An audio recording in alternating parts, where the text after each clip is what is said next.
Menswear brand in 100% cotton.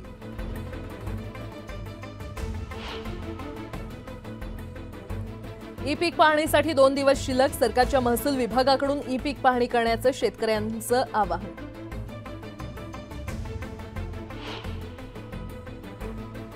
पितृपंधरवड्यात भाज्या महाग. भाज्यांच्या दरात 10 ते 20% वाढ. भाज्यांचे दर 15 दिवस तेजीत राहणार.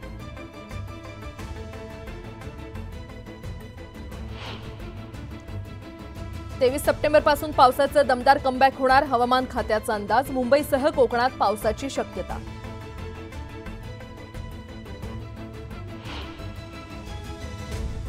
मध्य रेल्वेवर आज मेगा ब्लॉक. देखभाल दुरुस्तीच्या कामासाठी ब्लॉक घेतला जाणार.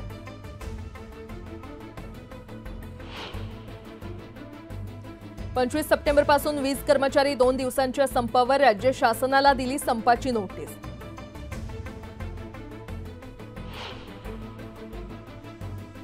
विहिरी, शेततळे आणि वीज जोडणीसाठीच्या अनुदानात वाढ. नवीन सिंचन विहिरीस 4 लाखांपर्यंत तर जुन्या विहिरींच्या दुरुस्तीस 1 लाखांपर्यंत अनुदान.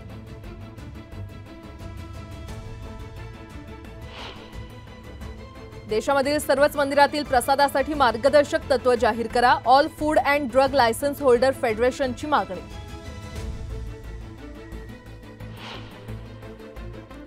पहिली वंदे भारत स्लीपर पुणे ते दिल्ली धावणार. केंद्रीय उड्डाण मंत्री मुरलीधर मोहोळ यांचे संकेत.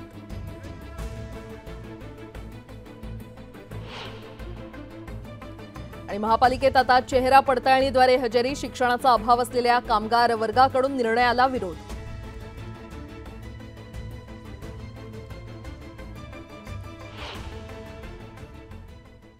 नमस्कार, सुप्रभात, गुड मॉर्निंग. मी प्राजक्ता तांडेल. तुम्ही पाहताय न्यूज 18 लोकमत. बातमीपत्रात आपलं स्वागत आहे. बातमीपत्राला सुरुवात करूयात. मनोज जरांगे विरुद्ध लक्ष्मण हाके यांच्यामध्ये आरक्षणाच्या मुद्द्यावरून संघर्ष सुरू आहे. वडीगोद्रीमध्ये मराठा आणि ओबीसी आंदोलक आमने सामने आले होते. पोलिसांनी हस्तक्षेप केल्यामुळे तणाव मात्र निवळला. राज्यात मराठा आणि ओबीसी आरक्षणाचा मुद्दा पेटलेला असताना जालन्यातील वडीगोद्री इथं मराठा आणि ओबीसी आंदोलक आमने सामने आले. यावरून मराठा आंदोलक मनोज जरांगे आणि ओबीसी उपोषणकर्ते लक्ष्मण हाके यांच्यात आरोपांच्या फैरी झडल्या.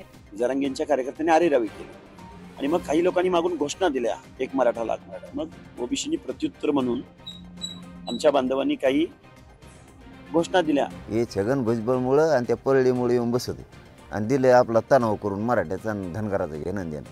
या दोन्ही नेत्यांमध्ये आरक्षणाच्या मुद्द्यावरूनही जुंपली आहे. आमच्यामुळे तुमच्या आरक्षणाला धक्का लागत नाही तरी तुम्ही भांडणी कधी घेणार? 2 गट करायचे का तुला? धनगर ओबीसी मध्ये येत नाही, विचारा बरं प्रश्न त्याला. या दोघांच्या आंदोलनानं जालना पुन्हा एकदा धगधगतंय. आरोप प्रत्यारोपांच्या फैरी झडतायत. पण सामाजिक सलोखा टिकवणं ही दोघांचीही जबाबदारी आहे. केंद्रीय नेत्यांच्या उपस्थितीमध्ये आपला भाजपमध्ये प्रवेश झाला. केवळ भाजपच्या राज्यातील काही नेत्यांच्या विरोधांमुळे आपला भाजपतील प्रवेश रखडल्याचं एकनाथ खडसेंनी म्हटलं होतं. त्यानंतर खडसे नेमके कुठल्या पक्षात, अशा चर्चा सुरू झाल्या होत्या. भाजपत घरवापसीची चर्चा असलेले खडसे पुन्हा राष्ट्रवादी काँग्रेस शरदचंद्र पवार पक्षात परतल्याची चर्चा आहे. राष्ट्रवादी काँग्रेसची शिवस्वराज्य यात्रा जामनेरमध्ये पोहोचली. या कार्यक्रमाकरता एकनाथ खडसेही पोहोचले. काही दिवसांपूर्वी आपला भाजपत पक्षप्रवेश झाल्याचं एकनाथ खडसेंनी म्हटलं होतं. मात्र त्यानंतर आज पुन्हा ते शरद पवारांच्या पक्षाच्या कार्यक्रमात उपस्थित राहिले.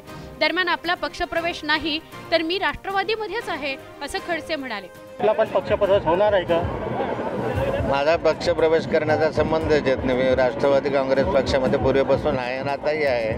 त्यामुळे नव्यानं काही पक्षप्रवेश करण्याची आवश्यकता नाही आहे.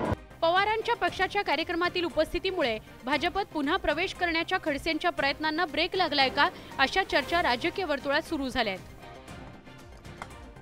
आता बातमीपत्रामध्ये पाहणार आहोत प्रत्येक जिल्ह्यातली बातमी अतिशय वेगवान स्वरूपात. बातमी 36 जिल्ह्यांची या बुलेटिनमध्ये सुरुवात करूया. पितृपंधरवड्यामुळे विविध प्रकारच्या भाज्यांना मागणी वाढलेली आहे आणि त्यामुळे भाज्यांच्या दरात 10 ते 20% वाढ झाली आहे. भाज्यांचे दर 15 दिवस तेजीमध्ये राहणार आहेत. मागील आठवड्याच्या तुलनेमध्ये सोयाबीनच्या आवकमध्ये राष्ट्रीय पातळीवर 49% वाढ झालेली आहे. यात देशातील आवक 80 टनाच्या वर गेली आहे तर राज्यात 20 टनाच्या वर आवक गेलेली आहे. मागील आठवड्यात कापसाला प्रति क्विंटल 8,125 रुपये असा सर्वाधिक दर मिळाला. जर आवक पाहिली तर राज्यातील आवक जैसे थे असून देशातील आवकमध्ये वाढ झाल्याचं चित्र आहे. मागील आठवड्यातील हळदीची आवक पाहिली तर राज्यात 3 टनापर्यंत झाली आणि बाजार अहवालानुसार ऑगस्ट महिन्याच्या सुरुवातीपासून आवक वाढत असल्याचं दिसून येते। हळदीच्या आवकमध्ये राष्ट्रीय आणि राज्य पातळीवर अनुक्रमे 11.68% आणि 8.47% इतकी आवक झाली आहे। आज राज्यातील बाजार समितीमध्ये कांद्याची 1,07,733 क्विंटलची आवक झाली। यात उन्हाळ कांद्याची नाशिक जिल्ह्यात 33,921 तर अहमदनगर जिल्ह्यात 30,568 क्विंटलची आवक झाली आहे। कांद्याला कमीत कमी 4,100 रुपयांपासून 4,870 रुपयांपर्यंत सरासरी दर मिळाला। राज्यातील बाजार समितीमध्ये टोमॅटोची सर्वाधिक आवक झालेली आहे। टोमॅटोला कमीत कमी 1,500 रुपयांपासून ते 4,000 रुपयांपर्यंत सरासरी दर मिळाला आहे। मागील काही दिवसात तुरीच्या बाजारभावात घसरण सुरू आहे। ऑगस्ट महिन्यामध्ये 11,000 रुपयांपर्यंत बाजारभाव गेले होते, मात्र मागील आठवड्यात हा दर 10,180 रुपये प्रति क्विंटल पर्यंत आलाय। मका काढणीला खरं तर मका काढणीला आला असून आता दुसरीकडे बाजारभावात घसरण झालेली आहे। मागील आठवड्यातील बाजारभाव पाहिले असता कमीत कमी 2,400 रुपयांपासून ते सरासरी 2,600 रुपयांपर्यंत मक्याला दर मिळालाय। राज्यात पुन्हा पावसाचं आगमन होणार असून काही भागात जोरदार ते अतिजोरदार पावसाची शक्यता वर्तवण्यात आलेली आहे। त्यानुसार 23 सप्टेंबरपासून पावसाचं दमदार कमबॅक होणार आहे। ई पीक पाहणी करण्यासाठी आता केवळ 2 दिवस शिल्लक आहेत, त्यामुळे ज्या शेतकऱ्यांनी अजूनही ई पीक पाहणी केली नाही अशा शेतकऱ्यांना ई पीक पाहणी करण्याचं आवाहन करण्यात आले। मुंबई विद्यापीठातील सिनेटच्या निवडणुका रविवारीच घ्या असे आदेश मुंबई उच्च न्यायालयानं मुंबई विद्यापीठाला दिलेले आहेत। त्यामुळे सिनेटच्या निवडणुका आता आजच घ्याव्या लागणार आहेत। शिवसेना ठाकरे गटाच्या बाजूने उच्च न्यायालयानं निकाल दिलेला आहे। मराठा आरक्षणाचे संघर्ष योद्धा मनोज जरांगे पाटील यांची उपोषणादरम्यान प्रकृती खालावली आणि त्यामुळे मराठा आरक्षणाबाबत तातडीने अंमलबजावणी करावी यासाठी पुणे जिल्हा मराठा समाजाच्या वतीनं आज पुणे जिल्हा बंदची हाक देण्यात आली आहे। वीज कर्मचारी 25 सप्टेंबरपासून 2 दिवस संपावर जाणार आहेत। वीज क्षेत्रातील खासगीकरण आणि पेन्शनसह विविध मागण्यांसाठी संपाची हाक देण्यात आली आहे। देशभरातील सर्वच मंदिरांमध्ये वितरित करण्यात येणाऱ्या प्रसादाची उच्चस्तरीय तपासणी करावी, तसंच प्रसादाला विशेष दर्जा देऊन तो बनवण्यासाठी मार्गदर्शक तत्त्व तयार करण्यात यावी अशी मागणी all food and drug licence holder फेडरेशननं भारतीय अन्न सुरक्षा आणि मानक प्राधिकरणाला पत्र पाठवून केली आहे। 2 ऑक्टोबरला सिडकोच्या घरांची जाहिरात निघण्याची शक्यता आहे। यावेळेला लॉटरी पद्धतीनं घरं विकली जाणार नसून लोकांना थेट पैसे भरून घर बुक करता येणार आहे।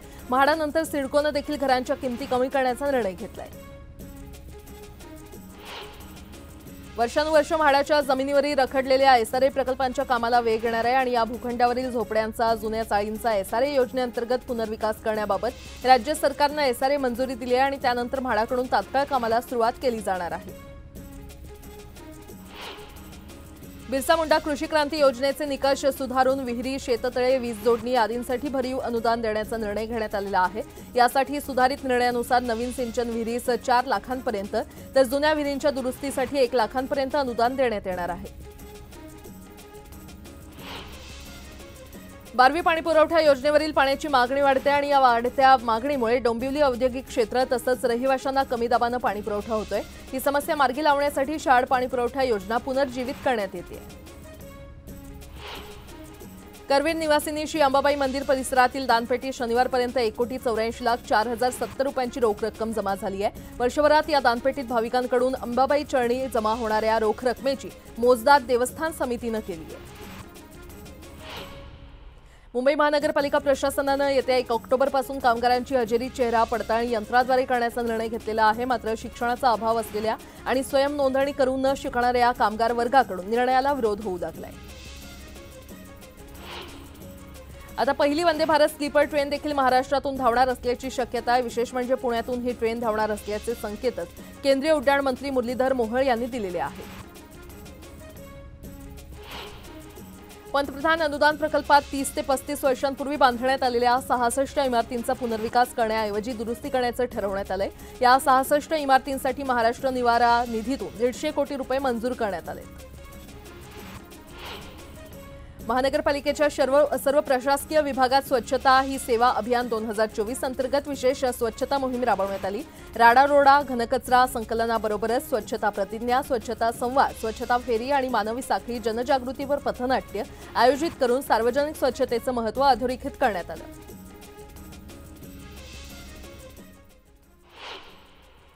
आता एक मोठी बातमी. काँग्रेसच्या आढावा बैठकीत गटबाजी पुन्हा एकदा चव्हाट्यावर आलेली आहे. दोन्ही गटांकडून घोषणाबाजी करण्यात आली आहे आणि कार्यकर्ते देखील एकमेकांना भिडलेले पाहायला मिळालं.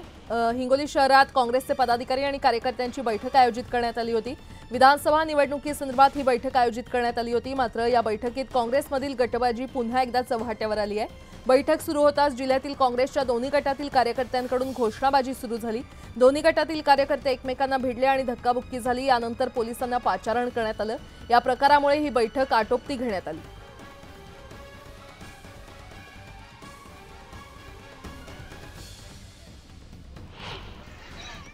लातूर जिल्ह्यातल्या उजनी परिसरात ढगफुटी सदृश पाऊस झाला. पावसामुळे नदी नाल्यांना पूर आला असून शेतकरी शेतात अडकले तर कापणीला आलेल्या पिकांचं पावसामुळे मोठं नुकसान झालं. महिनाभराच्या विश्रांतीनंतर कोल्हापुरात पावसाला सुरुवात झाली. अचानक आलेल्या पावसामुळे नागरिकांची तारांबळ उडाली तर कापणीला आलेल्या पिकाला पावसामुळे धोका निर्माण होण्याची शक्यता असल्यानं शेतकऱ्यांची चिंता वाढली आहे. नवी मुंबईतील एपीएमसी बाजारात हिमाचल प्रदेश आणि काश्मीरमधील सफरचंद दाखल झालेले आहेत. 22 किलोच्या पेटीला 2 ते 2.5 हजार रुपये तर 14 किलोच्या पेटीला 1400 रुपयांचा भाव मिळतोय. अतिवृष्टी आणि येलो मोझॅक पाठोपाठ आता सोयाबीन काढणीचे दर वाढल्यानं शेतकरी आर्थिक संकटात सापडलाय. त्यामुळे नुकसानग्रस्त शेतकऱ्यांना मदत देण्याची मागणी शेतकरी करतायत. पितृपक्षाचं जेवण केल्यानंतर बीडच्या केज तालुक्यातील 23 जणांना विषबाधा झाली आहे. या सगळ्यांवर ग्रामीण रुग्णालयामध्ये उपचार सुरू असून त्यांची प्रकृती स्थिर असल्याची माहिती आहे. ठाण्यामध्ये वाहतूक कोंडीतून सुटका होण्यासाठी टायर किलर बसवण्याचा निर्णय घेण्यात आलेला आहे. रस्त्याच्या विरुद्ध दिशेनं जाणाऱ्या वाहन चालकांना यामुळे चाप बसणार आहे. गोंदियाच्या देवरी तालुक्यातील खचलेल्या पुलावरील पर्यायी मार्ग बंद केल्यानं ग्रामस्थ संतप्त झालेले आहेत. कंत्राटदारांनी रस्त्याच्या मधोमध रोड रोलर लावल्यानं येण्या जाणाऱ्या ग्रामस्थांना नाहक त्रास सहन करावा लागतोय.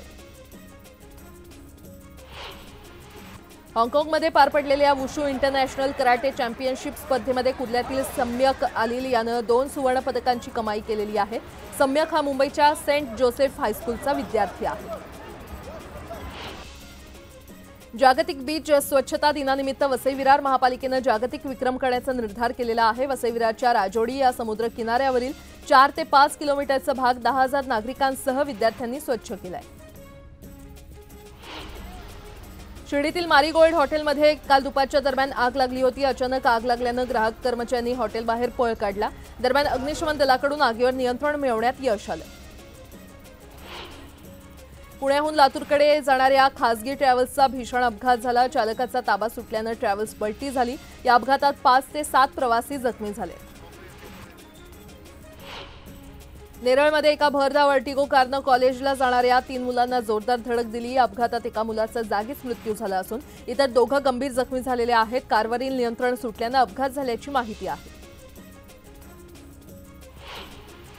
चंद्रपूर ताडोबा मार्गावरील नवीन सिन्हाळा वसाहतीतल्या 7 वर्षीय बालकाचा बिबट्याच्या हल्ल्यात मृत्यू झालाय. भावेश झरकर असं या मृत मुलाचं नाव असून 15 तासांच्या शोध मोहिमेनंतर वनविभागाला त्याचा मृतदेह शोधण्यात यश आलं.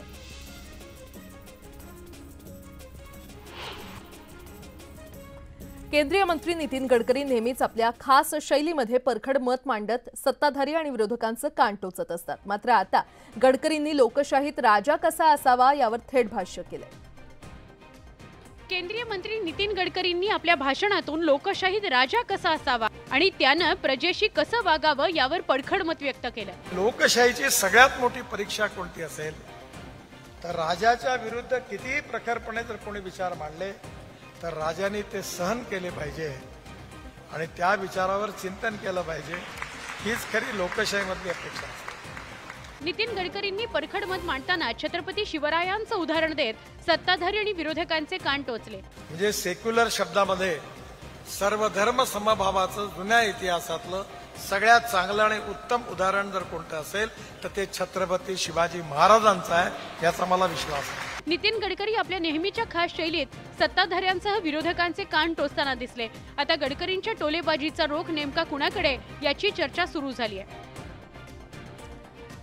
आंध्र प्रदेशातील तिरुपती बालाजीच्या लाडू प्रसादावरून रंगलेल्या राजकारणाचं लोण आता महाराष्ट्रात देखील पोहोचले. याच वादावरून भाजपनं महाविकास आघाडीवर निशाणा साधलाय.